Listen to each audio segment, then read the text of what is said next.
This app looks very similar to the previous one. I recommend you, if you haven't watched the video for the previous app, watch this video first and then come back to this one.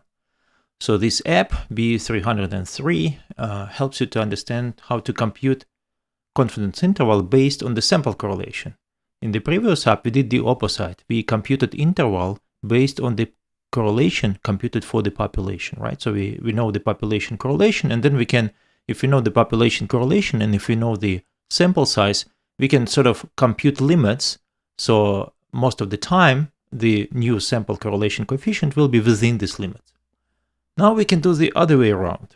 So if we assume that we don't know the correlation of the population, we can compute this confidence interval based on the correlation of the sample. Okay. And again, the same idea. So we use Z prime for calculations because correlation itself, correlation coefficient itself, it doesn't follow any distribution. So we need to make this transformation from R to Z prime in order to use normal distribution. And then we can compute confidence interval based just a normal distribution rule. For example, if it's 95% interval, we need to take 1.96 standard errors from the mean. The mean in this case, it's the value of Z prime, right? And then we compute confidence interval and then see how, in this case, because we know the population, we can see how often the population correlation coefficient will be inside this interval, right? So let's play with that. So first of all, you can see that in this case, indeed, my confidence interval for Z prime contains the Z prime of the population. But it's easier if we do it if you switch to R, right? So using the back transformation, the inverse transformation, and indeed you can see that this is the correlation of the population, and then this is all possibilities that we assume, quite wide. You can see also negative, what correlation can be. Let me reduce the noise to make it more narrow. So now you can see that based on our sample, in our sample, we got correlation 0.865. We assume that the population correlation is between 0.5 and 0.97. And then you can see, in this case, we actually have it inside.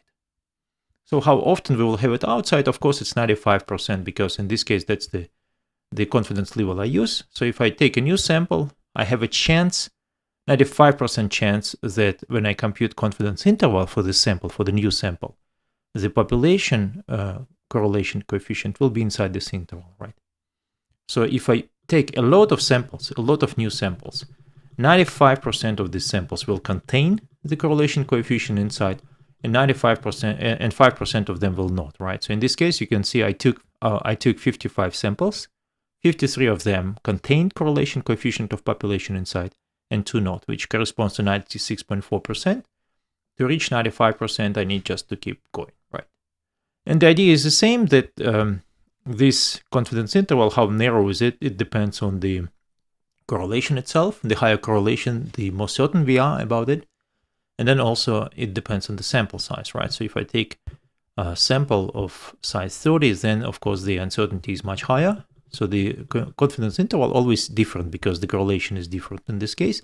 But you can see, because the population correlation is high and the sample size is large, the sample correlation will be also high. So therefore, most of the time we match the population correlation, so it's inside the interval. And then you can see that again, 95% of the time it will be inside if we repeat it quite long, right?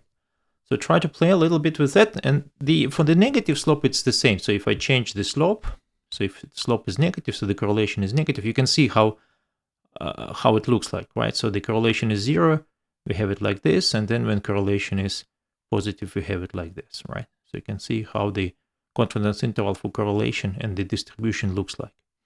So if correlation is negative, so in this case, you can see the population has negative correlation of 0.95, negative 0.95. So you can see we have the same idea, right? So everything is the same, except that the confidence interval and the correlation also negative.